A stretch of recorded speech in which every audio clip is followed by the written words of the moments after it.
Bonjour à tous, j'espère que vous allez bien. Je suis super content de vous retrouver pour ce tout premier numéro du format sur la chaîne. Ça s'appelle Ça parle foot. Logiquement, si vous avez suivi le nom, vous avez quelques indices sur ce qu'on va faire ici. On va recevoir des invités pour parler de leur passion du ballon rond. Et aujourd'hui, j'ai l'honneur et grand plaisir de recevoir l'un des meilleurs intervieweurs foot de YouTube pour moi. Un grand passionné de l'Olympique Lyonnais, mais aussi quelqu'un qui a reçu les plus grands noms du foot français sur sa chaîne dans Zach en roue libre, mesdames et messieurs. Zach Nani est avec nous aujourd'hui. Comment tu vas, Zach? Bonjour, je vais très très bien. Content d'être ici avec toi et content parce que j'aime beaucoup ce que vous faites. Je le regarde c'est gentil. et ça fait super plaisir. Franchement, j'aime beaucoup parler foot, donc quand on me propose de le faire, c'est toujours un bonheur de venir le faire.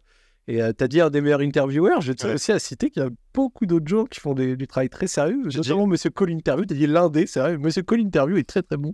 Et il y en a beaucoup aussi qui ont l'honneur de recevoir de grands noms. Mais c'est vrai que j'ai pu en avoir certains et ça donne toujours des émissions agréables. On va en parler justement des invités que tu as pu recevoir. Ça te fait quoi un peu d'être là déjà en position?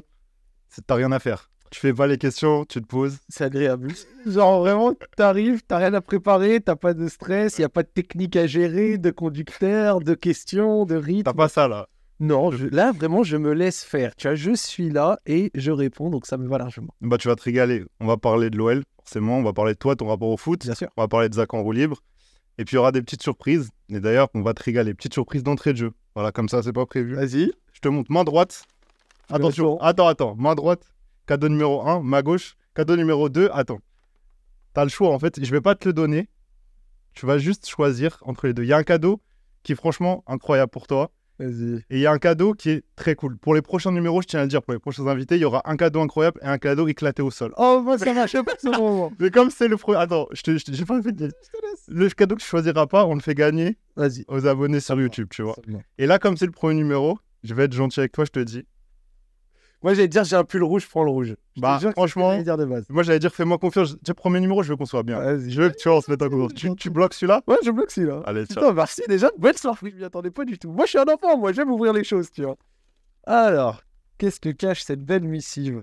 On va l'ouvrir. Oh là là, mais attends, mais messieurs, vous ça avez te parle ou pas un peu? Ça te parle un peu ou pas? Vous avez trouvé ça où? Oh là là là là, petit maillot vintage Olympique Lyonnais. Hop. T'as l'année ou pas? Avec Sonny Anderson. Je vais la tenter. Est-ce que c'est 98-99? 99-2000. Ouais. La saison d'après. Bon, normalement dessus, je sais pas si tu vois, t'as le gros logo pâté. Oui. Mais là, du coup, il y est pas. Et moi, je trouve en vrai. Moi, le sponsor me dérange pas. Ouais. Et je trouve qu'il y a des sponsors, quand c'est bien intégré, ça rend très bien. Notamment, par exemple, sur des maillots plus modernes. Bon, c'est pas pour citer des marques, tu vois, mais le Kazoo, tu vois, des trucs comme ça. Ou même le Renault Trucks à l'époque de l'OL, je trouvais ça très stylé. Mais, merci beaucoup. En plus, à ma taille, XL. On fait les choses. Je reviens quand tu veux. Hein. Et du coup, je te montre. Si t'avais choisi l'autre mec, tu m'avais pas fait confiance. T'aurais eu. Et franchement, je te le dis, j'avais pas fait de mytho comme quoi le deuxième, il était pas ouf. Deuxième cadeau, c'est petite canne, petit maillot de l'Égypte. Égypte. Ouais. Ah non, en tant que Marocain, tu m'aurais pas fait plaisir. Ils nous ont sortis en 2021. Mais du coup, dans les commentaires, je pense qu'il y en a qui vont kiffer. Bah oui. Forcément. Égyptien, du coup, voilà. Vous nous dites si vous le voulez. Hein, alors que c'est comme ça que vous en avez rien à foutre, vous voulez pas ce maillot, vous le dites aussi. Mais en tout cas, on vous fait gagner ce petit maillot de l'Égypte. Merci Puma qui nous envoie ce maillot d'ailleurs. Merci à tous ceux qui font ça. Je peux le mettre? Tu veux le mettre? Ouais. Mets-le, ouais. Ça, c'est une petite boutique, c'est pas du tout sponsor. Je vous le dis, c'est une boutique Line-Up Vintage à Paris qui m'ont envoyé. Je suis allé dans leur boutique, j'ai fouiné un peu. Je leur ai demandé, je leur ai dit que je te recevais. Et ils m'ont dit, on a des petits trucs pour toi. Et ils m'ont envoyé ce maillot-là. Hop là. On se régale, c'est bon? T'es bien, début d'interview, t'es bien? Je me sens bien de fou, voilà. Merci beaucoup. Ouais, bah avec grand plaisir. Bah du coup, on va commencer tranquillement pour les rares, à mon avis, personnes qui nous regardent et qui te connaissent pas. Est-ce que tu peux te présenter rapidement et nous dire, ça va être mon gimmick à moi, je te vole pas le tien, et de nous dire quel est ton tout premier souvenir foot? Tu veux OL ou foot? Foot tout court. Ok, foot tout court. Moi, je me rappelle d'un souvenir foot de quand j'avais 6-7 ans, d'accord? J'étais vraiment très jeune.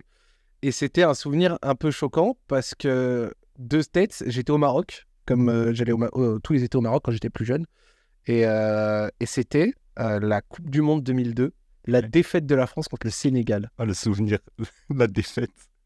Terrible. C'est terrible parce que j'adore l'équipe de France, tu vois. Mais ce souvenir m'avait marqué parce que quand on gagne en 98, j'ai 3 ans. Donc je vais pas faire le mec qui se rappelle d'un truc de quand il avait 3 ans, d'accord? Euro 5 ans, pareil, c'est très flou. Je sais que lors des célébrations dans la rue, je m'étais perdu, d'après ma mère. Voilà, mais je me rappelle pas. Et par contre, en 2002, 7 ans, là, ça commence à remonter un petit peu. Et effectivement, c'était une période où ce match-là était diffusé au Maroc et où forcément, au Maroc, ça avait fait beaucoup de bruit. Et je me rappelle qu'au niveau de ma famille, de mon grand-père, tout le monde était choqué que la France perde contre le Sénégal. La France championne en titre, tu vois. Ah, et moi, je suis la génération un peu au-dessus de toi, donc moi, c'était 98. Ouais. Et j'ai vécu 2002, du coup, un peu plus, d'une manière un peu plus lointaine. Et effectivement, moi, j'étais à l'école primaire à ce moment-là. C'était le choc, je me rappelle. Mais voilà, tu vois, c'est vraiment ce match-là. C'est dur de commencer premier souvenir foot France-Sénégal, c'est dur. Ah oui, non, mais vraiment, c'est dingo. Hein. Genre, c'est pas le meilleur souvenir par lequel commencer, mais c'est quelque chose de négatif, paradoxalement. Tu vois. Et après, derrière, Euro 2004, déjà un peu plus de souvenirs. Premier souvenir aussi avec l'Olympique Lyonnais, du coup, à partir de 9-10 ans. Voilà, ce qui fait que, par exemple, tu vois, Sonny Anderson, bah, paradoxalement, je ne l'ai pas beaucoup vu jouer en direct. Parce que je ne suis pas issu d'une famille de fans de football. Mon père n'allait pas spécialement. Il regarde quelques matchs, mais voilà. Et mes parents sont venus s'installer à Lyon. Et mon père, il est venu s'installer à Lyon à la fin des années 90. Ma mère n'est pas née ici. Donc, du coup, je suis né ici, mais j'ai commencé à devenir fan de Lyon, notamment parce que je suis un enfant de Lyon, tu vois. Mais j'ai pas eu cette transmission. Donc, je ne regardais pas des matchs de l'OL à 6-7 ans. J'ai commencé plutôt à 9-10 ans parce que c'est ce dont on parlait beaucoup dans la cour de récré, tu vois. Comme beaucoup de gens, en vrai. Tu vas faire 6-7 ans, suivre le foot, tu suis parce que ton grand frère connaît. Voilà, parce que tu as une influence un peu extérieure. Ton père te met obligé de te mettre dessus. C'est ça. Ce qui fait que le mec, Sonny Anderson, je ne l'ai pas vu beaucoup en live. J'ai beaucoup rattrapé des matchs, soit sur des footballias, des trucs comme ça, soit des actions comme tout le monde, tu vois, sur des résumés ou autres. Mais par contre, en tant que Lyonnais, comme tout enfant lyonnais né entre 90 et 2000, les coups francs de Juninho, c'était la récré. Et l'Olympique Lyonnais, surtout dans sa grande période, on va en parler. Forcément une accroche très forte. On va en parler, forcément. Et tu parlais de Juninho, ça va peut-être être la réponse à ma prochaine question. Oui. C'est une question pareille que j'ai beaucoup posée à mes potes et du coup, j'ai envie de te la poser pour voir si ma théorie se confirme. Vas-y. Si je te dis football, tu penses à qui instinctivement? Là, vraiment, en 3 secondes. Football? Ouais. Genre là, comme un joueur. 3 secondes. Un joueur. Franchement, c'est pas pour faire puriste ou quoi, mais moi, je pense à Lionel Messi. Ouais, bah, c'est ma théorie, et j'ai demandé à tous mes potes, c'est soit Messi, soit le joueur de leur enfance. Ouais. C'est genre Juninho. Pour moi, t'allais me dire soit Messi, soit Juninho. Ouais, Juni, bien sûr. Et je te jure, tu testes ça avec n'importe qui, ils vont me dire Messi, et il n'y aura pas de, tu vois, je crois fan de CR7, hein. Ce sera Messi ou le joueur de leur enfance. Ouais, bien sûr. Non, franchement, ce serait Lionel Messi qui ressortirait.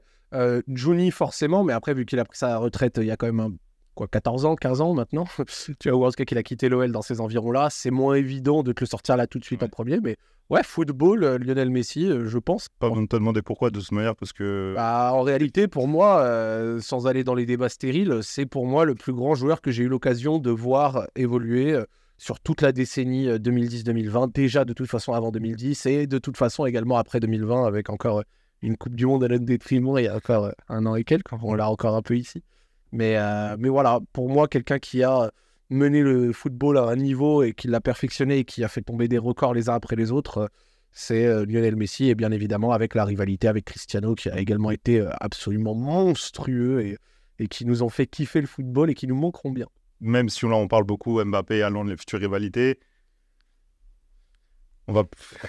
on estime, toi et moi, qu'on a été quand même chanceux de vivre dans cette génération-là. Ouais. Bah, tu vois, je vais pas faire le vieux con parce que je pense que nos parents, ils avaient aussi cette mentale quand ils étaient plus dans les années 80-90 de se dire, bah tiens, quel joueur va pouvoir être aussi impressionnant qu'un R9, qu'un Rivaldo, qu'un Ronaldinho, peut-être, tu vois, des joueurs avant, des Van Basten, des Cruyff, des joueurs dans le style, tu vois.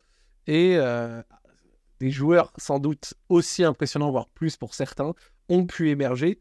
Donc c'est vrai qu'à l'heure actuelle, je vais avoir tendance à te dire que ça va être difficile dur, de voir quelqu'un qui est capable d'égaler le niveau footballistique de l'un des deux, ou en tout cas de certains des plus grands joueurs qu'on a connus sur notre décennie.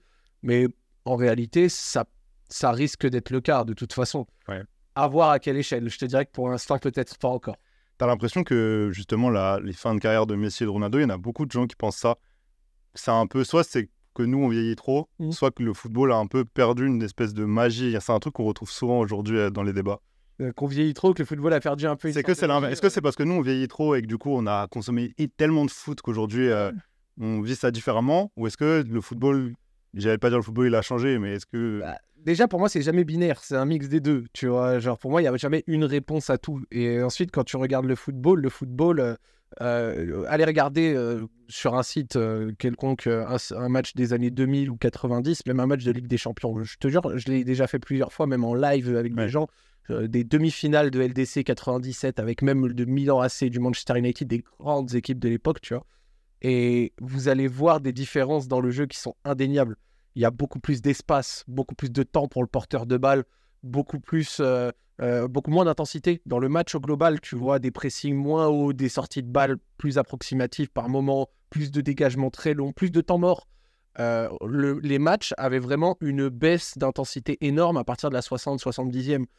C'était moins comme maintenant des athlètes aguerris avec des staffs immenses. Cette capacité pour beaucoup, pas pour tous, mais de répéter les efforts sur 90 minutes jusque dans les dernières minutes avec très peu de temps faible.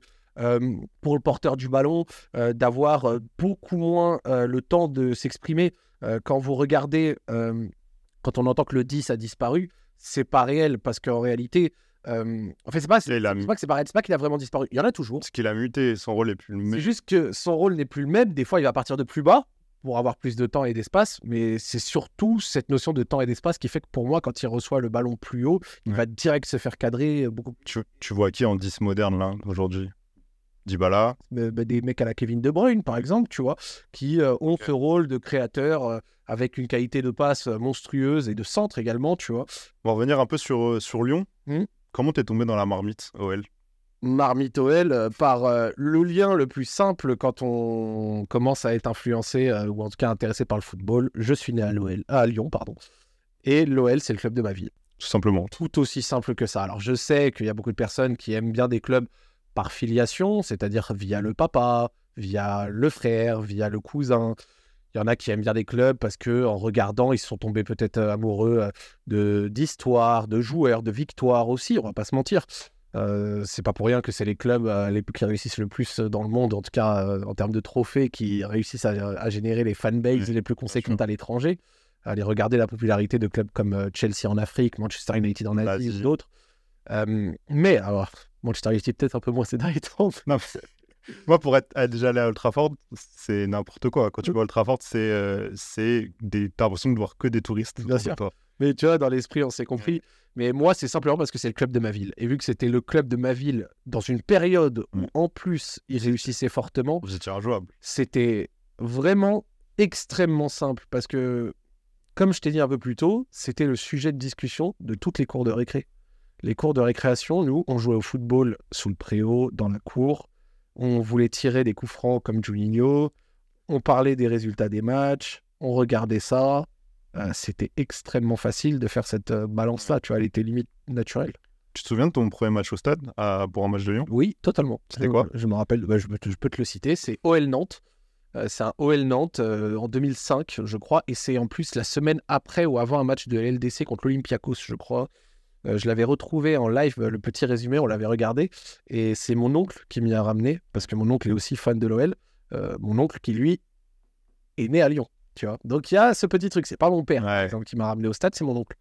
Et mon oncle, il m'avait ramené là-bas, il m'avait acheté un maillot de l'OL de l'époque, donc de 2005, 2006, dans ces eaux-là. Et c'était un maillot de l'OL rouge.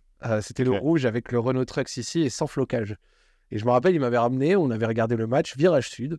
Et en tant que gamin fan de l'OL via la télé, via les cours de récré, et qui forcément kiffait quelque chose, c'était la légende des coups francs de Juninho, pour ce premier match, il a marqué. Les belles victoires, du coup. Victoire, 2-0, 2 ou 2-1, je crois que Nantes. Je sais pas pourquoi je demande à cette époque-là. Tous les matchs victoires. Très souvent, en tout cas. Du coup, tu nous parles de Juninho. Ma prochaine question, c'est simplement, je l'ai bien compris, c'était est-ce qu'il y a un joueur qui t'a fait tomber amoureux de ce club en particulier? Du coup, la réponse, tu l'as déjà donnée. Juni. Mais si tu veux faire une ode à Juninho en 2 minutes, je te laisse le micro. En fait, Juninho, c'était une folie parce que il y avait vraiment tout un culte autour de sa capacité à tirer des coups francs, mais c'était également un très bon joueur balle au pied. C'était pas simplement un tireur de coups francs. C'était quelqu'un qui était capable de dribbler. Il a un très beau but quasiment solo au Vélodrome. Si vous allez regarder des résumés de ses buts où il part vraiment en dribble et tout, c'était quelqu'un qui avait une bonne qualité de pied. C'était un meneur, vraiment. Donc, en soi, pour moi, il incarnait de fou l'Olympique Lyonnais à l'époque. Il y avait d'autres joueurs à ce moment-là, tu vois, des des Malouda, des Wiltord, des Chris, des Cassapa, des Coupé, Govou, même John Carew, mais voilà. J'entends moins de personnes. Même Wiltord. Oui, Wiltord, tu vois. Essien, Diarra, non, c'était mais trop... Juninho, c'était vraiment ça. Et en fait, il était également très mis en avant à la télé. Et notamment à l'époque où les matchs de LDC étaient... Chez nous. Exactement, sur TF1. Et ça, c'est la folie à quel point beaucoup de jeunes sont tombés amoureux de ce sport via la diffusion gratuite des mardis et des mercredis, tu vois. Combien de jeunes vont te dire qu'ils ont regardé la première mi-temps, mais pas la deuxième, ou alors que la deuxième, ils essayaient de la suivre un peu frauduleux, tu vois. Ça, c'est vrai, t'as raison. Moi, tu vois, l'un de ces premiers coups francs qui m'a marqué, c'est celui contre le Real Madrid à domicile quand on leur met 3-0. Ouais. Il y en a plein. Panoplie, tu vois, mais... Barça... Voilà. Tu vois, paradoxalement, c'est pas celui contre le Barça qui m'impressionne le plus. Ouais, moi, je crois qu'on avait un débat sur ça au bureau il y a pas longtemps. C'est quoi un des plus beaux coups francs? Et moi, celui contre le Barça, il est ressorti tout de suite. Tu vois, je préfère par exemple celui contre le Barça à celui contre Ajaccio, perso. Celui contre Ajaccio, c'est pas mon préféré non plus. Ouais. Moi, Et toi, tu préfères du coup celui de Werder, je le trouve exceptionnel parce qu'en fait... C'est ton tapin, un coup franc de Johnny. La frappe est flottante, exceptionnelle. Il y avait des coups francs de fou contre Christophe Revaux, contre Toulouse. L'un, notamment, il se blesse à la tête.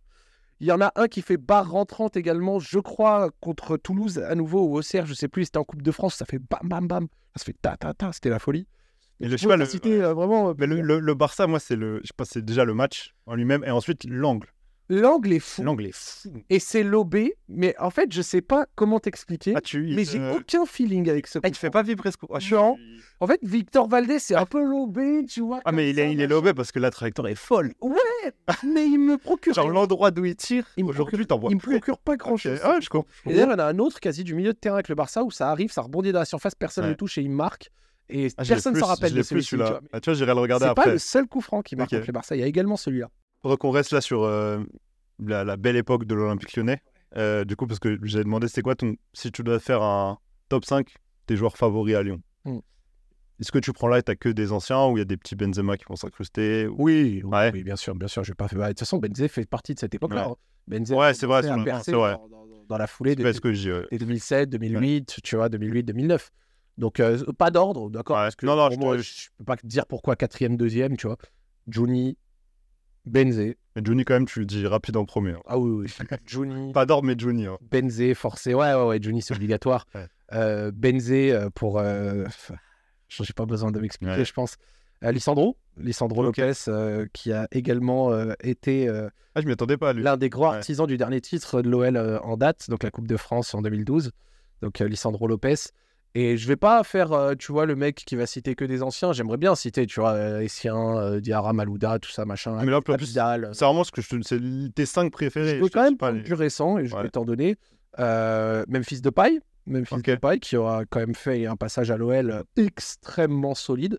Et parce que aussi il est revenu et parce que ça fait plaisir, monsieur Alexandre Lacazette, même s'il n'a pris aucun titre chez nous.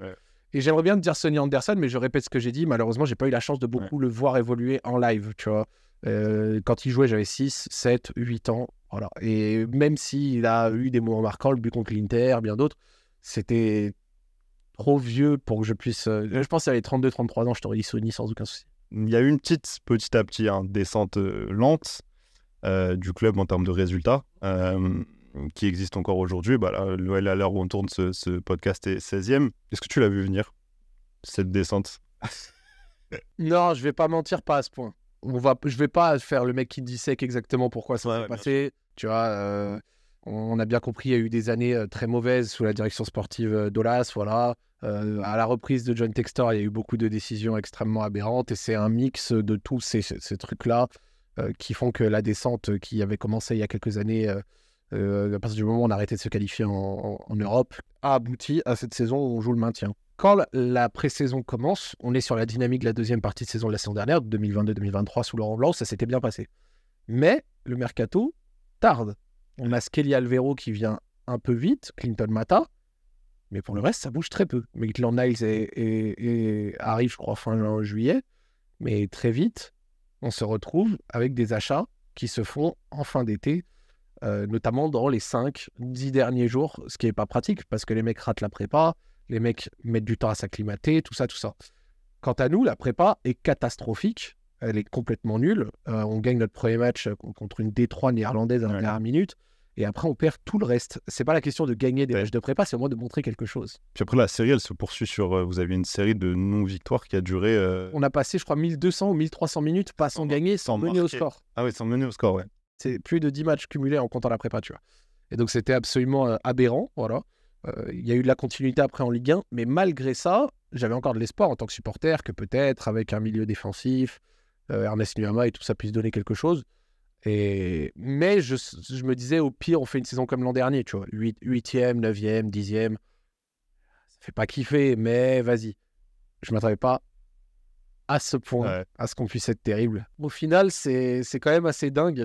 Et double changement d'entraîneur. Ouais. Pour l'instant, avec Pierre Sage, ça va mieux. On espère que ça reste, quoi. T'es inquiet là pour la fin de saison vraiment ou au fond de toi quand même tu te dis parce que là il y a eu du mieux quand même récemment même si le week-end dernier un petit couac mais je peux pas être confiant avec j'ai cette pas dit équipe. confiant, j'ai demandé si t'étais inquiet. Est-ce que ma vraie question c'est est-ce que tu penses que vous allez vraiment jouer le maintien jusqu'au bout? Au fond de moi, j'espère que non.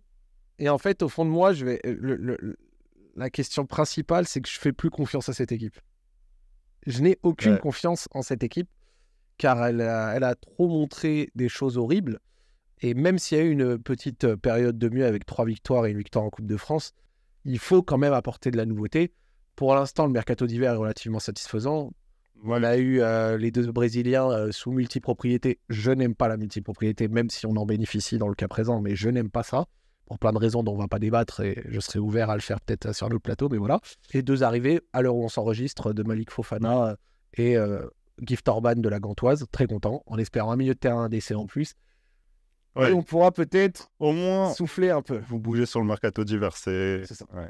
Quand on t'écoute là, on pense à une vraie reconstruction. En fait, on se dit plus l'OL, bon, même là, on passe cette saison-là et puis on vise le top 4, comme l'OL l'a fait pendant de nombreuses années. Là, tu es dans un... Moi, je vais être honnête, je suis devenu humble. Humble par le sang. J'ai eu des moments où quand l'OL était meilleur, où on est les meilleurs, on peut finir 3e. T'as été biberonné à ça, c'est normal. J'ai été biberonné à ça. Mais Maintenant, que le succès. Je suis le mec le plus humble du monde. Donc, 2024 plus, déjà retrouver l'Europe, ça ferait plaisir. Même la plus petite Conférence League, même s'il créait une ligue en dessous de la Conférence League, je voudrais y aller. Juste retrouver un peu de ça, un peu d'entrain, un peu de positif, un peu d'Europe. Parce qu'il faut quand même se dire un truc, et ça, les gens, ils ont du mal à le comprendre. Donc, on est en début 2024. Faut quand même se dire que si l'OL ne se qualifie pas cette année, ce qui est hautement probable, et se qualifie la saison prochaine, imaginons, l'OL ne retrouve pas l'Europe avant 1 an et demi minimum. C'est-à-dire en septembre 2025. Peut-être même 2026 si la saison prochaine est prometteuse, mais pas ouf, tu vois. Ça commence à faire. C'est long. Ça commence à faire. Donc voilà. Avant de quitter du coup l'Olympique Lyonnais actuel, j'ai une petite question pour toi. C'est pas moi qui vais la poser. Vas-y. C'est un ami à toi. Oh, que je connais. Je laisse mettre play. Je te laisse découvrir. Oh, le beau vieux Sofiane. Salut Zach, j'espère que tu vas bien. J'ai une petite question pour toi, j'espère que tu vas pouvoir me répondre, hein, c'est pas facile du tout. J'aimerais avoir ton top 3 des joueurs de l'Olympique Lyonnais cette saison. Voilà, les 3 meilleurs joueurs de l'OL cette année. Par exemple, moi je réfléchis là et des top 3, ça pourrait être... j'essaye de t'aider. Hein. Voilà. Bon, écoute, je veux pas te mettre dans la difficulté par rapport à l'émission, donc si tu peux me citer juste 3 joueurs de l'Olympique Lyonnais, ce serait génial. Pas forcément les meilleurs, vraiment 3 joueurs très marquants cette année. Moi, par exemple, je te donne... Il est fort. C'est pas facile comme truc. Bon, je vais pas te mettre dans la difficulté, voilà. Cite-moi juste 3 bipèdes, 3 humains qui t'ont marqué. Par exemple, moi, j'aime bien Julien Clerc, Hélène Ségara... et Pascal Obispo, par exemple. Voilà, donc, et toi? Je tiens à le dire avant que tu répondes à sa question impossible, que ce personnage est injouable de Sofiane. Il est trop fort. Quand il est comme ça, il est dans sa zone, il connaît son métier. Bon, 3 joueurs de l'OL, c'est pas évident, hein, mais je pense qu'on peut quand même en sortir. Bah, déjà, Alexandre Lacazette, qui a eu une période de vide, mais qui a marqué en début de saison et qui est bien revenu en termes de buts. Je crois c'est le 3e meilleur buteur de la Ligue 1, c'est quand même de quoi en dire, sans avoir marqué pendant 1 mois et demi à un moment. Jacob Brien, forcément l'Irlandais avec ses quelques buts, même si je lui trouve quand même certaines lacunes au global, on va dire, pour un mec venu pour 3 cacahuètes auxquelles on n'attendait rien. ça reste quand même correct. Et en troisième, je te mettrais Clinton Mata. Ok. Clinton Mata qui a eu des satisfactions, des moments peut-être un poil plus bas, mais moins bas que les autres, et qui peut-être lui est sur une constante, tu vois, c'est-à-dire jamais extraordinaire, mais rarement décevant. On voit que ce soit sur tes lives, que je regarde pas mal, on voit que ce soit sur Twitter, que ce soit avant, pendant, après les matchs. T'as pas ta langue dans ta poche concernant l'Olympique Lyonnais. Non, mais clairement, tu dis les choses. Oh. Pourtant, on a vu, t'as pu faire Zacco Libre et Canto Lopez notamment. Ouais. C'est quoi les relations que tu entretiens, toi, avec l'OL? C'est intéressant. C'est un peu je t'aime moi non plus ou c'est... Ça va beaucoup mieux Ouais. depuis déjà un certain temps quand même. Faut savoir que ça fait très longtemps que je live tweet les matchs de l'OL. Donc avant, je streamais moins, donc il n'y avait pas tous les côtés VOD, viewers et tout machin.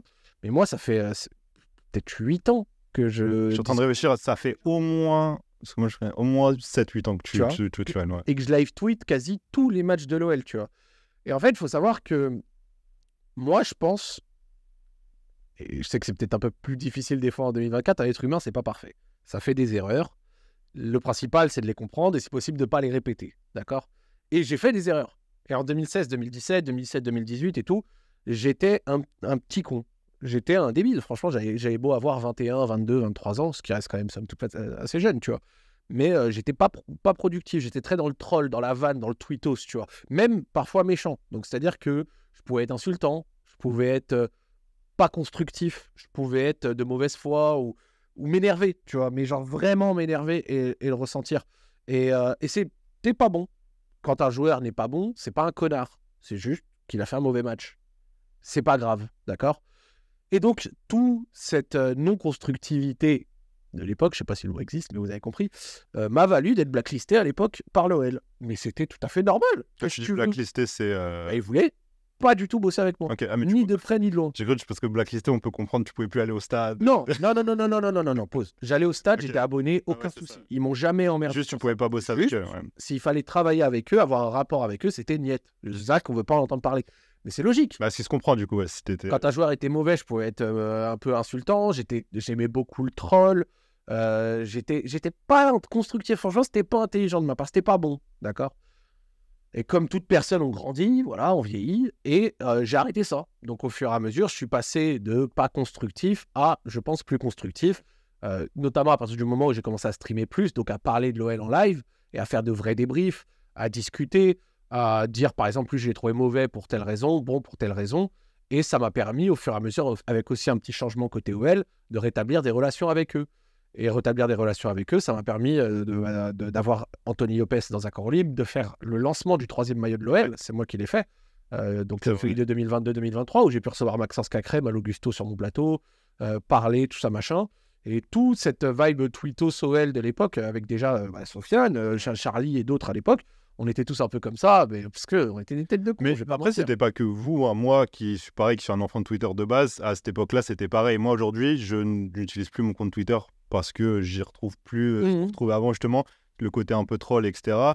Et on a tous grandi, effectivement. Mais c'était pas, pour prendre, entre guillemets, un peu ta défense, c'était aussi une vibe, entre guillemets, générale dans le Twitter. C'était une vibe générale dans tous les clubs. C'était pas propre qu'à l'OL, tu vois. Tout le monde.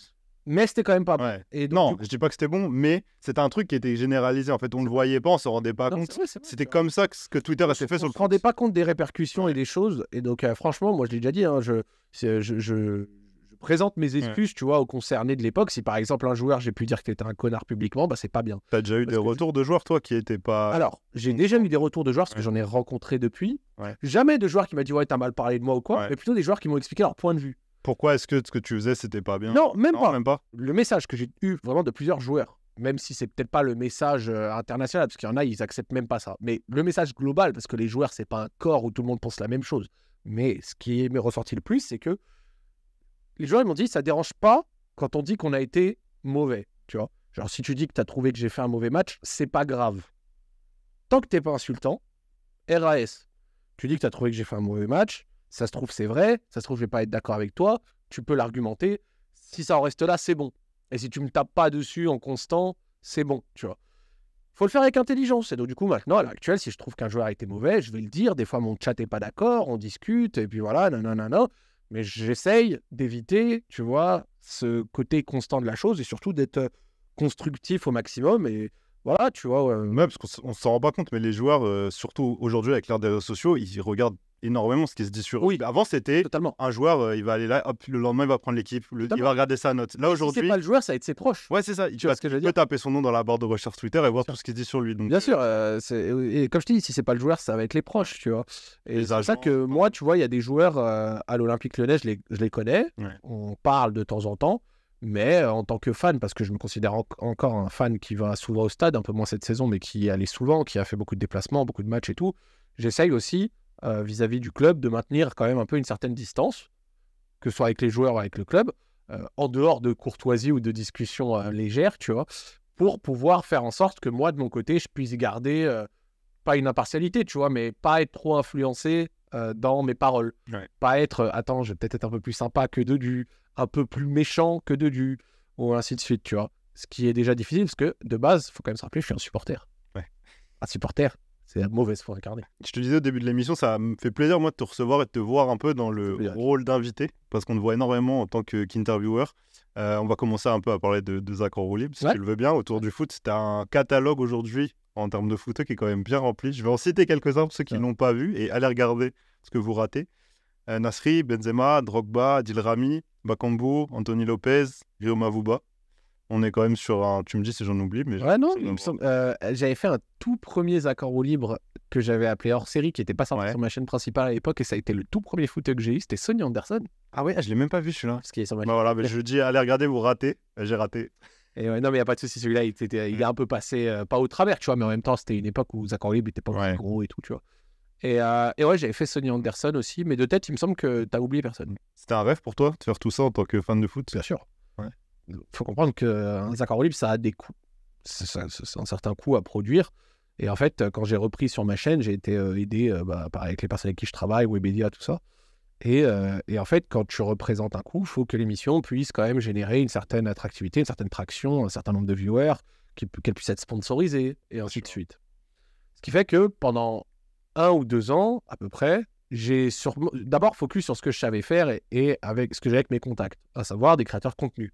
Donc, j'ai reçu beaucoup de créateurs de contenu, des streamers. Pas mal de mecs autour du gaming aussi, parce que c'est quand même ton ancienne vie. Exactement, mais totalement. Ouais. Et ça a fait une très grosse saison, voilà, qui a bien fonctionné. J'étais assez content. Et puis, la saison d'après, donc ça, c'était la saison 5, et la saison d'après, j'ai commencé à ouvrir doucement aux sportifs. Avec le premier épisode de la saison que j'ai pu faire avec Cyril Gann. Donc, le premier sportif que j'ai vu, c'est pas un footeux. Ouais. C'est un champion de MMA. Et puis après, derrière, au fur et à mesure de la saison, j'ai pu effectivement ouvrir un peu les portes. Et le premier footballeur que j'ai eu, c'était du coup Karim Benzema dans le cadre de son Ballon d'Or en direct de Madrid. Et oui, c'est un rêve, bien sûr. Je suis un fan de football. Ça fait longtemps que je voulais ouvrir Zach Enroulib et pas me cantonner aux gars d'Internet. Si tu as envie que l'émission aille plus loin et qu'elle soit plus généraliste, il faut que tu reçoives des gens plus généralistes. Donc, ça t'a fait exploser. Oui. Là, aujourd'hui, je regardais tout à l'heure encore ta chaîne. Je crois que sur tes 5 vidéos les plus regardées de l'histoire de ta chaîne, il y en a 4 qui sont des Zach Enroulib, il me semble. Totalement. Bien sûr, ça a fait exploser la chaîne, ça a fait exploser un peu tout, tu vois, et je suis très content de ça parce que c'est une émission qui prend du temps, auquel je mets beaucoup de cœur, que je prépare encore tout seul. C'est-à-dire qu'à l'heure actuelle, même si à des moments, j'ai quelqu'un dans mon équipe qui peut m'aider un peu, m'avancer sur certaines recherches, je fais quand même au global tous mes conducteurs tout seul. Je contacte les gens et je gère au global leur arrivée plus ou moins tout seul. Même si j'ai des gens avec moi, ça me tient encore à cœur de le faire moi-même dans les grandes lignes. Et c'est mon petit bébé, tu vois. Et donc, du coup, effectivement, avoir pu le mener à un certain niveau, je suis très content. Donc, après le foot, après, du coup, j'ai quand même ouvert à d'autres sports. Bien sûr. Donc, j'ai pu avoir du MMA. Donc, basket récemment. Du basket, exactement, récemment. Du volleyball, j'ai Gilles Gapette. J'ai pu également avoir une boxeuse, Estelle Mosley. Donc, voilà, mon but, c'est de retranscrire ma passion et mes passions au travers de mon émission. Donc, des créateurs de contenu, des gens d'Internet, mais aussi des gens de la vie un peu globale, parce que maintenant, j'ai moins ce besoin qu'il y a 2-3 ans d'essayer de chercher l'audience à tout prix. Ouais. Parce que ça y est, je l'ai eu cette phase, l'audience, je l'ai fait. On connaît l'émission. Maintenant, j'ai plus de largesse parce que le public suit beaucoup plus, même si des fois, ils ne connaissent pas l'invité. Et ça me permet de pouvoir me permettre des émissions un peu kiff. Tu vois, par exemple, cette semaine, j'ai eu... pas un sportif, mais un joueur pro e-sport de StarCraft 2 qui s'appelle Clem. Voilà, c'est un champion français d'un jeu qui est vieux, mais qui est un peu mort, tu vois, en tout cas qui a passé ses meilleures années. Mais c'était mon petit kiff, tu vois. Et ça a bien fonctionné. Mais ça, c'est un truc que j'aurais moins fait il y a 2 ans, tu vois. Alors que là, je me permets des émissions où c'est pas grave, tu vois. Tu nous parlais de Benzema tout à l'heure. J'ai une petite question autour de ça et c'est encore une fois pas moi qui vais te la poser, mais quelqu'un de ton équipe cette fois. Donc moi, je ne connais pas personnellement. C'est intéressant ça. Et tu penses c'est qui? Hugo. Ouais. Ah, c'est pas étonnant. Lui, il aime trop ça. Zach, petite question pour toi. En ce qui concerne Zach en roue libre, c'est vrai que ça fait un petit bout de temps qu'on travaille ensemble, donc on a pu voir de très grands noms passer dans l'émission. Un des plus grands, forcément, c'est Karim Benzema. Mais ce que les gens savent peut-être pas, c'est que Benzema s'arrive avec un des plus grands moments de pression qu'on ait pu avoir dans l'émission, et pas sur l'émission en elle-même. Ma question, c'est comment est-ce que tu te sens quand à moins de 24 heures de l'émission, on t'annonce tout simplement qu'elle est a priori annulée? Voilà, des dernières nouvelles qu'on a, on pourra pas la faire, alors qu'on a déjà annoncé que les techs sont déjà à l'aéroport et que nous, on est déjà prêts aussi à partir. Bah normalement, elle n'aura pas lieu. Oh, l'histoire de fou, c'est vrai ça. C'est vrai, c'est totalement vrai. Alors, on se replonge à cette époque. Donc on est en novembre 2022, plus ou moins un mois avant la CDM, d'accord? Karim Benzema vient de recevoir son ballon d'or et en dehors de l'interview classique de France Football à l'écrit qu'il a fait, il n'a pas encore parlé en vidéo. Et grâce au contact que j'avais pu initier de longue date avec certains de ses proches, j'ai réussi à pouvoir caler une date. Qu'est-ce qui se passe à ce moment-là? On réussit à trouver une date à une période et moi j'active avec Webedia les moyens de production. Donc les moyens de production, c'est un car régie, de la technique, du matos pour tout envoyer à Madrid au centre d'entraînement du Real Madrid parce que c'est là-bas que l'émission s'est effectuée. Et sauf qu'à ce moment-là, Karim, qu'est-ce qui lui arrive? Il a des gènes. Des gènes, des petites blessures, des gènes, je ne sais plus si c'était musculaire, etc. Mais je crois que c'était un peu aux ischio, des trucs comme ça. Bref, corrigez-moi si je me trompe, mais c'était des gènes physiques. Et en fait, c'est le moment où il venait de sortir en LDC, je crois, contre le Shakhtar, revenir un peu, ressortir. Bref, il était dans une sorte de période où, à un mois de la CDM, il commençait à enchaîner les petits pépins physiques. Et pour pouvoir avoir le car régie, le nom car régie est justifié parce que c'est un car. Ouais. Littéralement, c'est un car qui a fait Paris à Madrid. Sauf que l'émission, c'était en semaine, en plus à 14h, 14h30, parce que c'était après l'entraînement du Real Madrid. Et donc, du coup, il est parti la veille. Et la veille, début d'après-midi, je lance un stream pour parler avec les gens. L'annonce avait été faite et tout. L'annonce, d'ailleurs, en plus, l'annonce, c'est pas comme si elle était passée inaperçue. Elle avait fait du bruit de fou. Les gens étaient... Bref, c'est encore à l'heure actuelle le plus gros score de viewers de l'histoire de ma chaîne. Et là, je reçois un message de son représentant qui me dit: Zach, écoute, l'émission, ça risque de pas être possible parce que Karim a encore des gènes physiques et le médecin du Real Madrid préfère qu'il ne la fasse pas et qu'il se repose vraiment à 100% et tout machin pour récupérer physiquement. Et moi, là, à ce moment-là, je suis là.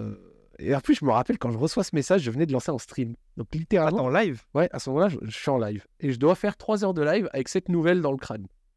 Et il me dit: ouais, je te tiens au courant, je vais voir avec lui, là, je vais parler, je te tiens au courant. Là, je me dis: oh, sa mère. L'annonce est faite. Les techs sont là-bas, donc c'est-à-dire que les coûts assez importants sont déjà engagés. Qu'est-ce qu'on fait, tu vois? Donc là, je fais le live et tout, machin, nanan. J'essaye de rester le plus neutre possible, même si... Ça devait être la folie dans ta tête. Ah oui, c'est une nouvelle quand même particulière à encaisser. Et bon, pour la petite histoire, en fait, après la fin du live, je réussis à avoir son représentant et il me dit: bon, j'ai eu Karim, on y va, on l'a fait. On y va, on l'a fait. C'est Karim qui a poussé pour que ça se fasse. Le médecin du Real Madrid ne lui a pas mis de veto complet. En fait, il lui a plutôt dit: c'est mieux si tu le fais pas. Karim, il a dit: tu sais quoi, le mec s'est déplacé, de ça, machin, nanana. Let's go, on l'a fait. Et du coup, on l'a fait. J'ai d'ailleurs, même Hugo m'a envoyé la capture d'écran du message que tu lui as envoyé. Il t'a envoyé soulagé. Tu lui as répondu: je ne vais pas le dire, monétisation. Mais j'ai la capture de ce que tu as dit à ce moment-là. Peut-être qu'on l'affichera, peut-être pas. Je verrai à l'écran. Mais ça devait être la folie. J'étais extrêmement stressé, mais du coup, ça s'est fait et très content. Et c'était une bonne émission parce que, tu vois, Karim, c'est une bonne personnalité qui était très gentille avec nous. Et rien à dire, je suis très content d'avoir fait l'émission. Mais c'est un ballon d'or titre. En termes de pression par rapport aux autres accords roue libre? J'étais sous pression de malade, tu vois. Mais je suis quand même content du rendu pour 2 raisons. Parce que, comme j'ai dit, c'est un ballon d'or en titre. Un ballon d'or en titre, tu dois quand même faire attention à ce qu'il dit parce qu'il est relayé dans le monde entier. Et ça, je l'ai compris que quand on est sorti dans l'émission, je faisais des mentions Twitter, je voyais des cotes en brésilien, en espagnol, en russe. Frère, j'ai vu des cotes en russe de ces paroles qu'il venait de dire 30 minutes avant. Donc, c'est pas comme un joueur en fin de carrière qui peut venir, qui s'en bat les couilles et il déballe, il envoie. Forcément, tu dois faire un peu plus attention. Et en plus, il a accepté un exercice pas facile depuis une heure. Donc, quand tu regardes l'émission, forcément, c'est quelqu'un, il faut le mettre en confiance. Et je dirais que pendant les 30-40 minutes, effectivement, ça n'a peut-être pas été le mec qui a été le plus expressif au début. C'est aussi sa personnalité. Parce qu'il a aussi une personnalité comme ça et tout. Mais si vous regardez l'émission, et moi j'ai un détail et je le sais très bien, on parle, il dit quand même des choses très intéressantes à propos du Real Madrid 2011-2012, à propos de la Décima, à propos de la saison 2016-2017. Et il y a le moment où je lui aborde sa saison plus difficile à Madrid, 2017-2018, ça lui marque que 5 buts en Liga. Et où je commence à lui dire, bah voilà, c'est une saison plus compliquée, et je m'en rappelle plus exactement de l'échange, tu peux retrouver l'extrême, et il me dit, genre, tu trouves un truc comme ça, Je l'ai en tête. quelque chose dans ce style. Et à ce moment-là, tu vois, c'est une sorte de défiance, tu vois, c'est en mode, ah ouais, tu trouves que c'était moins bon. Et à ce moment-là, soit tu te décomposes, t'es mort, c'est-à-dire que ta crédibilité est cuite, t'as 57 000 viewers, la VOD va faire des vues pas possibles, soit tu peux faire le con, comme des fois on peut le voir à la télé, ouais, t'as vraiment été moins bon, mec, et là tu le braques et T'es mort. Et le reste de l'interview, c'est un enfer, tu vois, ça peut créer même une interaction assez bizarre. Ouais. Soit, et voilà, toute proportion gardée, je suis pas en train de dire que je suis un mec incroyable ou quoi, mais je pense que j'avais eu la bonne réaction à ce moment-là. Je lui ai dit, ah bah, on t'écoute. Ouais. Qu'est-ce que tu as à dire justement sur ça? Je vais pas enfoncer, je vais pas insister à dire que tu as été moins bon, je vais dire, explique-toi ta version de cette saison, de ce moment-là. Et si tu regardes, et si vous regardez l'entièreté, sur là, il s'exprime en étant plus global, et sur tout le reste de l'interview derrière, il se lâche plus et il envoie plus de trucs. Et là, tu vois, je dirais qu'il y a eu un avant, un après ce moment-là, tu vois. Parce que c'est vrai ce que tu dis quand tu parles des anciens joueurs, quand tu regardes par exemple une interview avec Nasri, qui est pour moi la meilleure interview que tu aies faite, et celle avec Benzema, c'est des interviews qui sont très intéressantes, mais tellement différentes d'un point de vue contenu. Après, c'est les personnages qui ne sont pas pareils. Le fait qu'effectivement Nasri aujourd'hui ne soit plus joueur actif. Samir, il y a deux choses. Il faut le comprendre. Samir, il y a deux choses. Samir, ça s'est fait parce que sur Twitter, on m'a spammé. Je l'ai hâte. Je lui ai dit, Samir, le peuple, il veut. Et il a dit, ah bah si le peuple, il veut, je viens.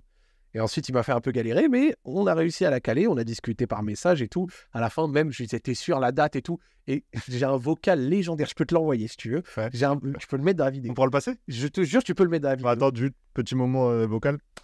Je stresse plus pour le 10, frérot, voilà. Je t'ai dit, le 10, c'est bon. Tu veux que je t'envoie le taxi? Je t'ai dit, non, je serai là. T'inquiète pas, frère. Et après, je sais que si je te dis le 10, frérot, à moins qu'il y ait le tremblement de terre, frérot, je serai là. Je travaille le lendemain, je travaille la veille. Et si je me suis mis d'accord avec toi sur cette date, c'est parce que je serai là, frère. Donc, te casse pas la tête. Détends-toi. Tout se passera bien, Inch'Allah. C'est une crème. Ce mec, vraiment, je kiffe. Et je vais pas dire... On a même encore un peu parlé par message un peu après. Bon, là, ça fait des mois qu'on n'a rien échangé. Mais tu vois, on a même encore discuté un peu, tu vois. Un pur gars, vraiment. L'émission, il est arrivé. Il a dit, ça durera autant de temps que vous voulez. Je m'en fous, je suis là pour parler. Et effectivement, quand tu mets le combo podcast, joueur à la retraite, bonus, qui a fait de la télé, donc c'est-à-dire quelqu'un qui est déjà habitué à parler devant les caméras, alors là... Mais il était dans un canapé, c'était un... Ramadan Zach, Ramadan Samir, on était sous jeûne, et là, on s'est dit les choses à 100%. Et vraiment, moi, on s'est régalé. Lui, il avait vraiment beaucoup de mémoire, il racontait les choses de manière précise. Et tu vois, à ce moment-là, en tant qu'un rôle d'intervieweur, tu as tous les rôles. Et c'est même moi, je prends de l'expérience sur ça. C'est pour ça que vraiment, j'apprends encore mon métier, même si ça fait des années que je le fais. La semaine d'avant, j'avais eu Romain Molina. Moi, mon métier, en général, quand je fais une interview, c'est de laisser de l'espace au mec pour qu'il puisse s'exprimer. Et moi, m'exprimer, entre guillemets, pas le moins possible, mais quand même d'essayer de rendre l'échange pour en extraire le plus. C'est un rôle, si je peux me permettre, de chef d'orchestre. Vraiment. C'est ça. Mais tu regardes mes premières interviews des saisons 2 et 3, je prenais trop de place. Je coupais la parole des fois, tu vois.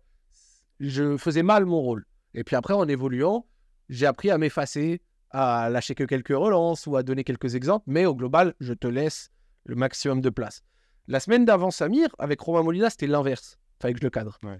Mais lui, il est dur, hein. Mais c'était nouveau. C'est Romain Molina, je lui dis ça va. Et puis 4 minutes après, et au Guatemala. À Guatemala City, la soupe. Bref. J'exagère parce que c'est un gars de fou, Romain, j'ai kiffé le recevoir. Mais tu vois, lui, il fallait que je le cadre parce que sinon, il partait en 136 anecdotes, d'une anecdote, et à la fin, on se rappelle même plus la question de base. Et bah, avec Samir, l'avantage, c'est que c'était à nouveau ce rôle de « tiens, je te laisse parler ». Et donc, du coup, il y avait des moments, et notamment un truc qu'on peut retrouver sur mon TikTok, c'est un extrait où il raconte sa relation avec Guardiola. Et notamment quand il est revenu en surpoids. Et du coup, je commence à évoquer simplement le sujet.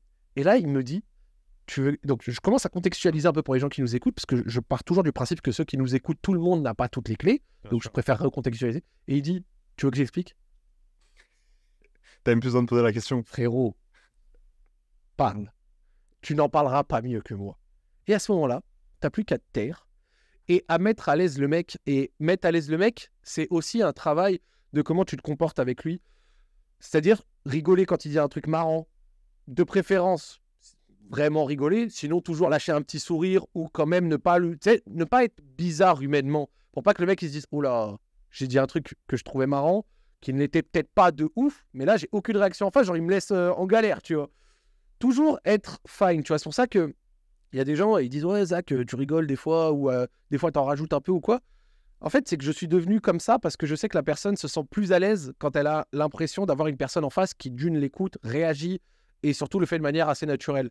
Et donc, du coup, bah, après, derrière, moi, j'ai plus qu'à laisser faire, rigoler si c'est marrant, relancer, peut-être placer une petite remarque, mais essayer d'agrémenter tout ce qu'il dit pour essayer d'en extraire le meilleur, tu vois.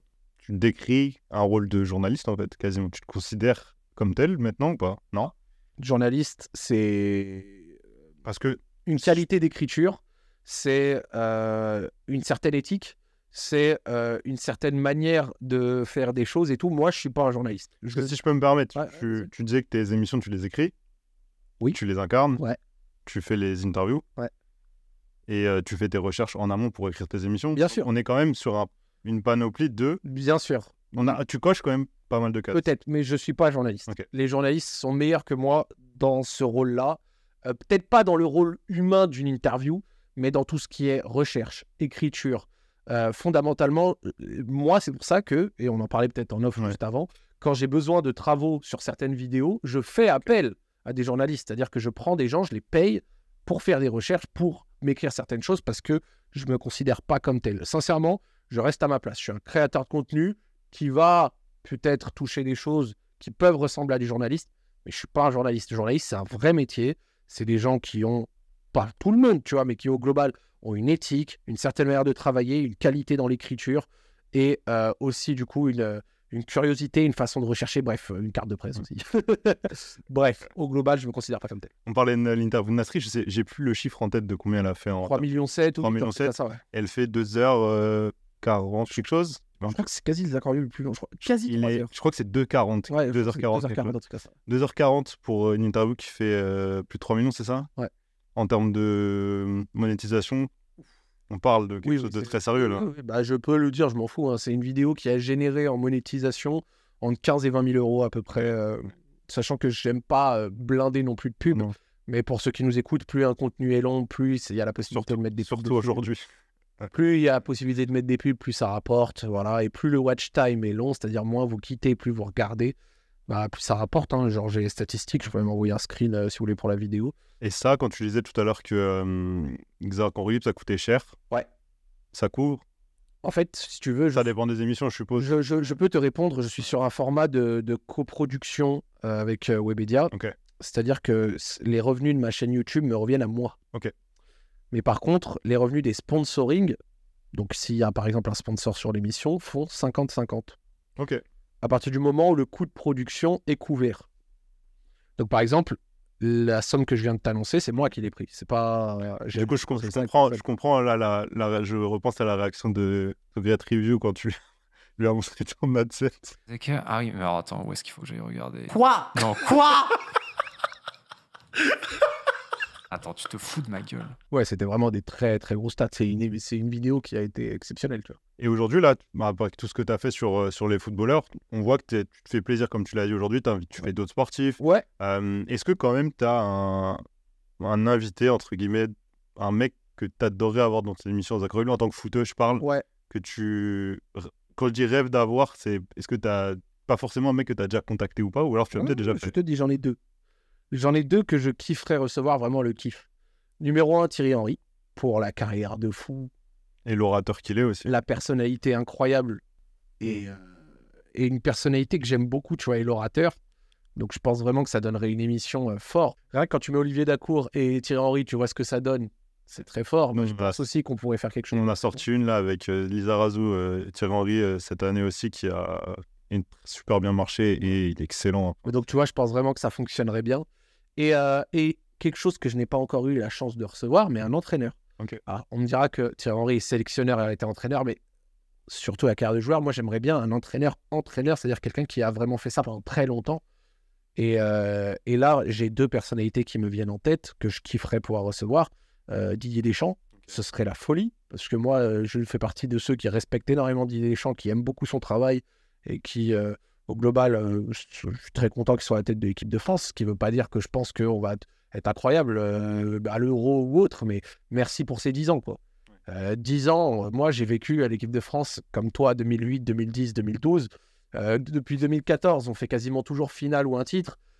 Il faut se rendre compte qu'il y a des sélections qui, elles, vivent des vrais moments de la Hesse sur 8 ans, 10 ans, où c'est très compliqué pour elles. On peut penser à l'Allemagne, qui, depuis 2014, l'Espagne et d'autres, tu vois. Nous, Brésil, nous, on est quasi toujours, même s'il y a une Copa, mais je parle surtout lié à la CDM, nous, on est quasi toujours en demi. T'as le Quag à l'Euro. En finale, finale CDM, finale Euro, victoire. T'as juste CDM, le Quag, victoire Ligue des t'as Nations. le Quag contre la Suisse, c'est tout. Et le Quack à l'Euro, effectivement, mais qui reste ce qu'on appelle un Quack, quoi. Ouais, c'est ça, c'est pour ça que j'utilise ce mot, hein, parce que Mais globalement, de toute manière, le CV du gars en tant qu'entraîneur, équipe de France et même avant. C'est ça. Mais Didier Deschamps, Ouais. et en tant que. Et c'est là que je kiffe, moi je suis français, mais je suis d'origine Ouais. marocaine. Walid Regragui, c'est Ouais, aussi incroyable. exceptionnel. Ouais. Voilà. Donc, À l'invitation est lancée si jamais messieurs vous regardez. j'y crois pas, franchement, mais vraiment, je viens à Rabat, hein, dans le monde entier. L'avantage avec Zach en roue libre, c'est qu'on a fait des émissions au Japon, aux États-Unis, en Espagne, on sait produire partout tant qu'il y a un câble Ethernet et de la connexion. Donc, vous inquiétez pas. Et maintenant, en plus, il y a des moyens, comme je vous l'ai dit, ça va un peu mieux. Il y a certaines émissions, franchement, j'irai à Vladivostok, hein, s'il faut, sans souci. Hein. Est-ce que tu as une petite exclue sur un invité foot à... Ouais. J'ai vu sur Twitter que tu nous as parlé de Darit. Ouais, Amin Harit. Alors oui, Amin Harit, normalement, ça se fait d'ici la fin de saison, si tout va bien. J'avais une ouverture également pour Ismaël Ben Nasser, si tout va bien. Lui, il n'y a pas encore eu de date ou autre. On va se régaler cette année encore, du coup, pour les amateurs de foot. Exactement. Dernière petite partie.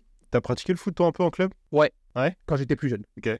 Alors, pas un niveau de Ouais. malade, et mon principal poste, c'est gardien de but. Ce qui fait que quand je sors sur des contenus Twitch pour jouer au foot, j'ai été souvent minable. Mais ces derniers temps, avec le marathon que je prépare, je suis beaucoup plus fit. Mm.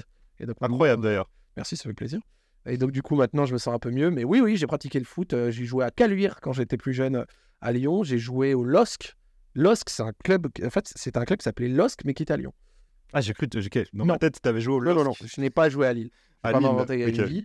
Et j'ai joué à un club qui s'appelait l'Inter de Vèze, voilà, dans le 9e à Lyon. Je ne sais pas s'il existe encore, mais j'ai joué à plusieurs clubs. Mais après, à des niveaux pas très bons. Je ne suis pas en train de te dire que j'aurais pu les croiser, tu connais, non. Mais j'ai joué. J'allais te parler de ça justement parce que j'ai été à l'Eleven All-Star. On a tourné un contenu là-dessus, donc c'était trop bien, bord terrain, tout ça, donc j'ai pu devoir jouer. Il y avait le match aussi de Gala que tu as joué au Groupama Stadium, trop cool. Et à chaque fois, tu as réussi à être en TT sans marquer. Magnifique. Moi, c'est ce que j'ai dit. Moi, ça me régale parce que même si c'est pour un petit peu me Ouais. vanner, se foutre de ma gueule et tout, moi, il n'y a aucun problème. Ça fait partie d'Internet. Ça te fait rire, toi? Moi, j'ai pas de souci. Ouais. Je te jure, ça me dérange pas. Bien sûr qu'il y en a, ils peuvent pas s'empêcher d'aller un peu trop loin. Ouais. Et c'est ça, votre gros porc qui parle foot. Alors que, bref, ça, c'est des fatigués. Je m'en fous, je fais pas attention. Mais au global, si c'est juste de la vanne, de la même manière que moi, je suis le premier à dire à un joueur, oh, t'avais des Timberlands ce week-end, je serais vraiment pas bon joueur de mal le prendre quand on me vanne derrière. Et surtout, contrairement à certains mecs comme l'horrible Yass encore, qui fait 80 matchs par an télévisés sur Twitch et tout, mais dont tu serais pas capable de te rappeler une action, moi on m'a retenu pour la vanne, mais on m'a retenu. Et bah, ça tombe bien, troisième surprise de la soirée. C'est quelqu'un que tu as reçu dans un cours roue libre, qui travaille chez nous aujourd'hui à Téléfoot. Il s'appelle Rio Mavuba et il a découvert la compile de Zach Nani, le footballeur. Ce que je te propose, c'est que du coup, on a eu Rio le consultant. Voilà. Vas-y. Et je te fais une petite vidéo de 3 minutes. Vas-y. Vas-y, moi je veux rêver. Attends, tiens. Je te mets ça. Oh là là, en plus Rio, il était venu, on avait fait une belle sais. émission ensemble. Mais c'est pour ça que je me suis aussi, je le dis, je me suis permis parce que je voulais, c'est pas dans le but de te vanner, tu vois, Non, vraiment aucun souci. avoir aucun quelqu'un souci. qui te connaît, je trouve ça faire. Aucun Tu vois. souci, Si aucun j'avais souci. ramené quelqu'un que t'avais jamais reçu et tout, je me serais dit, Aucun on problème. tape dans le groupe. Je suis pas mal à l'aise avec ça, y a pas de souci. Salut Zach, je t'ai connu en tant qu'intervieweur. Maintenant, je vais voir ce que tu vois sur le terrain. Ouais, tu vas voir, c'est grandiose. On est sur une pépite. Sérieux? Ouais, une pépite, vraiment. Vraiment bon. Ouais, vraiment. Pas chaud. On va mater ça. Hein. Première séquence, du coup, on t'a fait une petite compile. Hein. Ah, carrément, il est Ouais, trop vite, t'inquiète. Donc là, il est là, on bat. Hop là, reprise. T'en penses quoi? Là encore, c'est un ballon qui vient d'en haut, ça peut être Là, c'est compliqué. dans la continuité, tu vois, il suit son action. Hop là, Hop, allez, pour une prise à l'intérieur. Sort du jeu. Je jouais ça. Et là, le contrôle normal. On en aussi. En fait, il manque un peu là. Tu vois l'ouverture de hanche là, tu vois. Deuxième action. Là, ça va plus te parler en tant que milieu un peu défensif, tu vois. Transversal, de son clic, qui est pas très bonne. Il se retourne là. Protection. Il a cru qu'il a baladé ou oui? Non, mais attends, tu vois. Attends, Regarde. La protection de balle, c'est une folie. Mais non, mais pourquoi il... Ça pas des bras. En fait, Zach, c'est pas sérieux ça. En tant que milieu défensif, la protection de balle, on est comment? Ouais, là, t'es comme ça, t'es gainé, tu observes le mec et là, tu mets le bras, tu vois. Pas qu'il passe, mais Zach, apparemment, c'est comme ça. Troisième action, Oh, la il lance en légendaire. profondeur. Il laisse la balle à Tsonga, ça c'est Joey Free Tsonga. Il redemande. Et cadre. Mais qu'est-ce qu'il fait? Et bah, c'est... Et puis il s'en va, hein. Bah, il fait le pouce quand même. Ouais, merci pour le ballon. Donc ouais, sur l'action là, il manque quoi là? Pour Là qui termine là. Il y a hors-jeu. Mais là, en fait, s'il connaissait un petit peu le foot, qu'il a vu les vidéos de Ronaldo, feinte de frappe, tu Il a décales un raison. peu et tu marques. C'est ça, quoi. La passe de Tsonga, pas mal. La passe de ton gars, franchement, c'est super bien fait par contre. Et là, c'est son action mythique. Il lance en face à face. Et là, regarde. Mando, Rona. Mais attends. Attends, il joue quoi, la défenseur? Non, attaquant là. Ah, il joue attaquant. Ouais, regarde, là, il est. Il lance en profondeur, tu vois, il n'y a pas d'hors-jeu. Là, il voit son partenaire. Il veut lui mettre. Et là, le tac. Et Zach arrête le foot. Non, regarde le tac, s'il te plaît. Non, mais. T'as été milieu défensif. Le tac. Tu sais quoi? La propreté du tac. Écoute, franchement, il est pas mal ton tac. Je rigole, mais il est pas mal. Il est bon, le tac. Le tac, il est bon. Donc, du coup, un petit débrief global de ce qu'il a fait voir. Écoute, Zach, que te dire, je pense qu'il va falloir qu'on fasse une séance ensemble. On va travailler les contrôles, Oui. on va travailler la protection de balle. Et on va travailler aussi un petit peu la finition parce que là-dessus, t'as pas été très bon. Ah, ça fait très plaisir. Ça fait très plaisir. La séquence est vraiment marrante parce que, si tu veux, dans ces époques-là, tu vois, genre 2022 et tout, notamment, parce que tout ça a été en 2022, c'était une époque où encore j'avais beaucoup de mal avec tout ce qui était le fait de faire du sport et tout. Ouais. Et j'ai, comme on le voit dans les images, souvent été en surpoids. C'est-à-dire que carrément, je me rappelle même pas la dernière fois que je fais en dessous de 100 kilos, tu vois. Bah, c'est arrivé, hein, mais ça devait être quand j'étais adolescent, tu vois. J'ai 28 ans maintenant. Et en fait, c'est arrivé à un point où l'an dernier, donc en 2023, en mai, après le Japon, j'avais fait un voyage avec toute mon équipe Ouais. et tout, même à l'Arzac en roue libre. Là, Japon, qui dit Japon, dit bonne bouffe. Qui dit bonne bouffe, dit... voilà. Et donc, tout ça couplé à non-sport, je crois que vraiment, j'étais devenu à un moment où j'étais vraiment mal à l'aise avec mon corps. Ouais. Tu vois. Genre, à la sortie du Japon, j'étais trop gros. Et je me disais, non, vas-y, c'est... T'as dû laisser aller tout ce que tu veux, et du coup, ça fait que tu vas dans des événements sportifs en n'ayant pas la possibilité d'avoir du cardio ni rien. C'est terrible. Quand tu vois, par exemple, la fin des matchs de UNICEF avec la finition pourrie, tu sais que j'ai fait un sprint de 30 mètres, à la fin, la finition est minable parce que je suis cuit. Je suis rentré 10 minutes et j'étais mort, tu vois. La protection de balle, c'est pas parce que je protège la balle, c'est parce que j'étais incapable d'aller la prendre, tu vois. Ok. Et donc, j'étais même pas lucide à ce moment-là. Le tacle offensif, c'est parce que l'appel est bon, mais je manque d'une vitesse. Tu manques pas grand chose. Là, aujourd'hui, tu marches. J'étais trop gros. Là, tout de suite, le ballon, je l'ai, tu vois. Parce que, sorti du Japon, j'ai repris la course, le renfort musculaire et tout. Et là, maintenant, ça fait déjà plus de 6 mois que j'ai fait ça. Et maintenant, avec l'entraînement marathon, c'est encore mieux, tu vois. Et maintenant, je suis capable de courir des 10, des 15 km. J'ai perdu plus de 10 kilos. Mon but, c'est de repasser en dessous des 100. Donc, j'étais à plus de 120 kilos. Là, je suis à 110. Maintenant, de 110 à en dessous de 100. Et de pouvoir, être plus à l'aise avec mon physique, même si avant, j'étais jamais vraiment complexé et tout, tu vois. Mais vas-y, au bout d'un moment, en fait, c'est aussi comment tu le ressens, tu vois. C'est-à-dire que je suis pas complexé envers les autres, mais de moi-même, je me sentais pas bien, tu vois.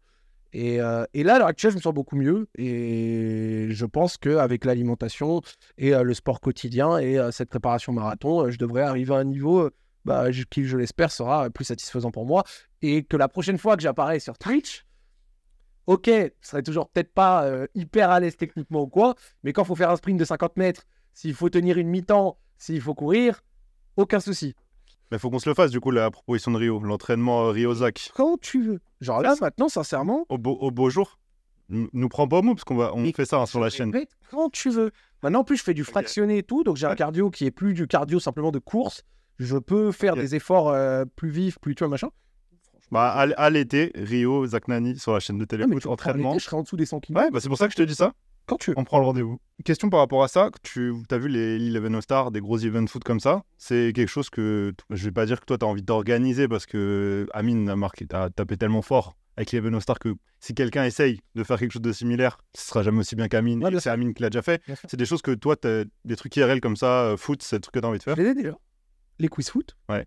En fait, Mais plus je parlais plus sur un terrain. j'ai capté. Sur un terrain, non. Ok.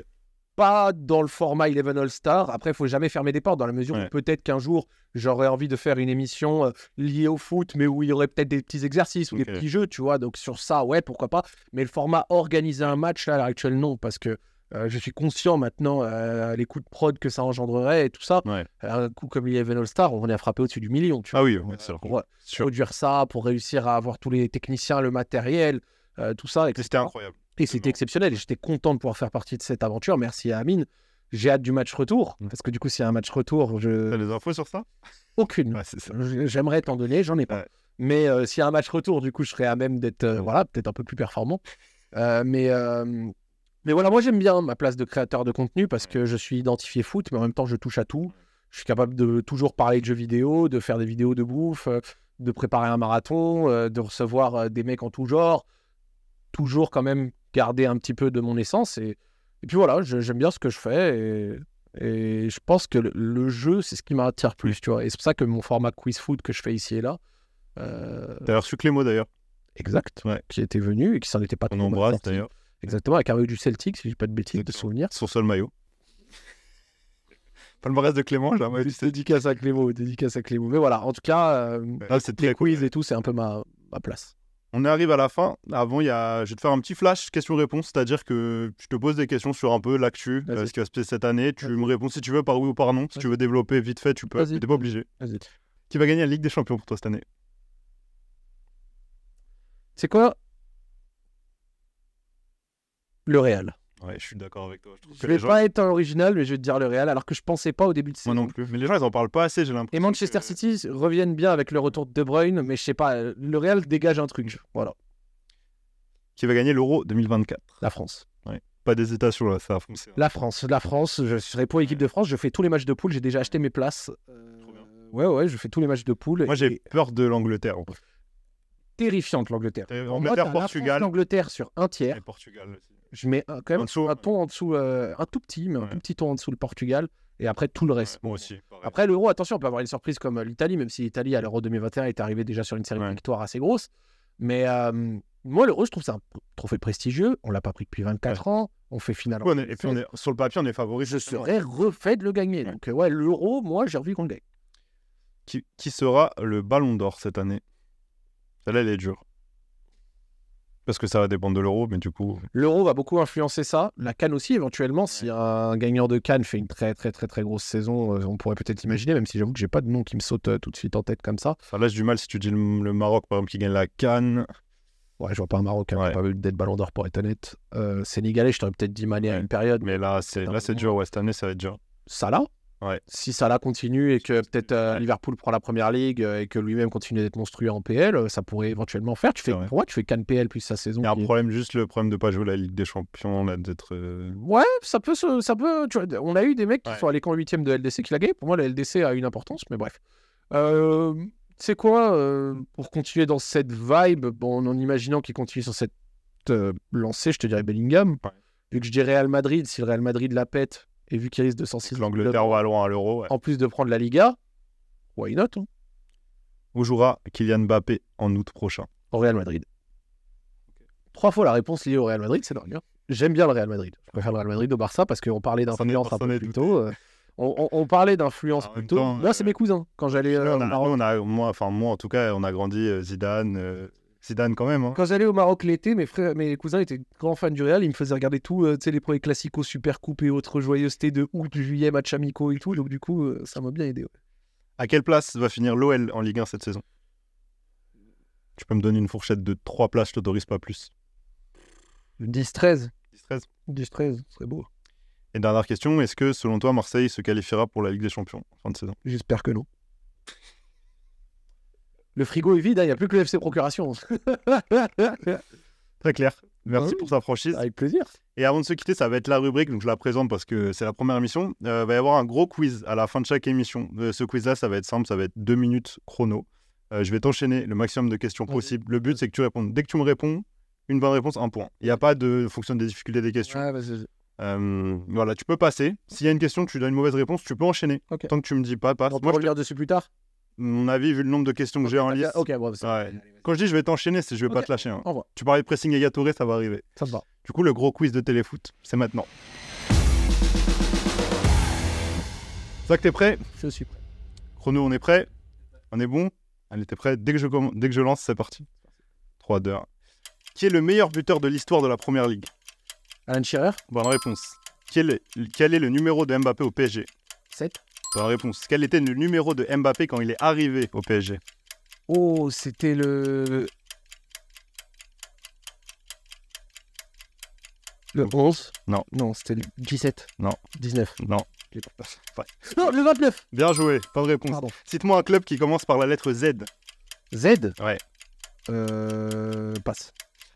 Klose est le meilleur buteur all-time en Coupe du Monde. Combien de buts il a marqué? 15.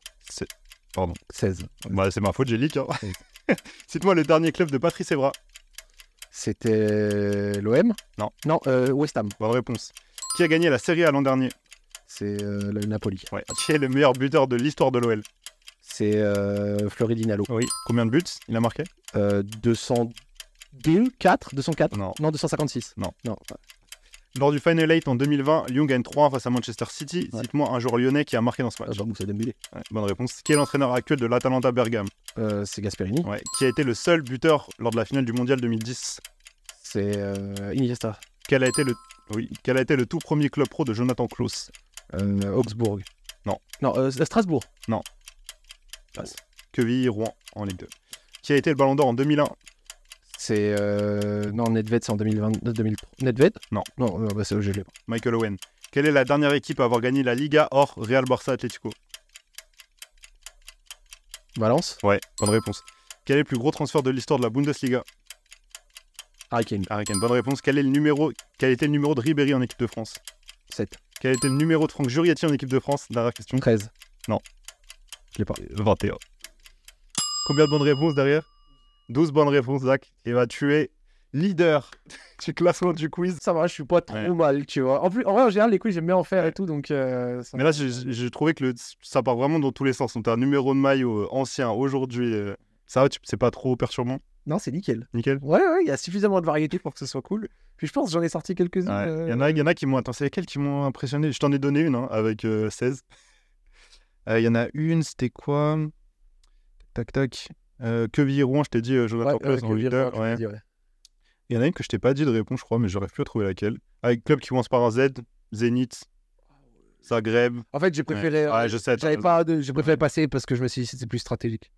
Non, mais sinon, t'as été bon. Harry Kane, tu l'as sorti direct. Ouais. Ouais, Sinon, avant, je pense que c'était Lucas Hernandez, 80 millions. ouais, c'était ça. Voilà, tu vois. Non, sur ce genre de trucs à la con, je suis T'as vraiment 0 points en plus, mais c'était ça. Zach, merci beaucoup Merci, d'avoir Julien. été là pour le premier invité. Grand Ça m'a fait plaisir. super plaisir. avec grand plaisir. J'espère que vous avez aimé. Dites-le nous dans les commentaires, c'est important, comme c'est le premier numéro. Il y en aura d'autres, soyez-en sûrs. Merci à tous de nous avoir suivis. On se retrouve très bientôt. Ciao. Merci à tous. Ciao.